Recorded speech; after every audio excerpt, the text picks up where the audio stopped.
Le ministère de la Santé et de l'Action sociale a annoncé ce mercredi 15 nouveaux cas de contamination au Covid-19 sur les 227 tests de diagnostic effectués. Il s'agit de 14 cas contacts suivis et d'un cas issu de la transmission communautaire, a précisé la directrice de la santé lors du point quotidien sur la pandémie. Selon Madame Marie Ndiaye, 7 patients ont été déclarés guéris. L'état de santé des patients hospitalisés est stable. À ce jour, 314 cas ont été déclarés positifs au Sénégal, dont 190 guéris.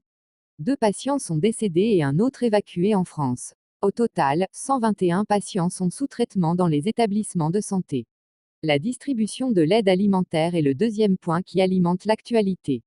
Dans le cadre de la distribution alimentaire pour aider la population à faire face à la pandémie du Covid-19, le député Diop Sy défraie la polémique, car ce dernier déclare qu'il ne peut en aucun cas participer à la distribution des aides à travers ses entreprises, du fait de sa position en tant que député du peuple.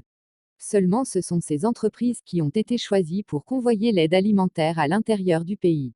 Pour poursuivre, la Juventus vient d'annoncer la guérison de Blaise Matuidi et de Daniel Rugani. Les 2 joueurs qui étaient testés positifs au Covid-19 sont désormais guéris et pour confirmation, une double vérification avec des tests de diagnostic pour le coronavirus dont les résultats sont désormais négatifs. En bon père de famille, Youssou N'Dour récupère sa fille Ndeye Sokna et la met à l'abri.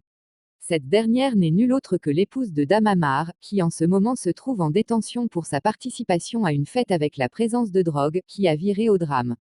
Entre autres informations, l'ambassadeur est furieux du fait que l'on ait qualifié ses compatriotes chinois de racistes. Il dénonce l'instrumentalisation qui aurait été faite de l'affaire des maltraitances subies dans son pays, par des Africains soupçonnés de propager le coronavirus. Il n'a pas hésité une seule seconde à pointer du doigt les États-Unis, comme étant le pays qui cherche uniquement à profiter de cette situation, en répandant ces rumeurs et tenter de semer la discorde dans les relations sino-africaines.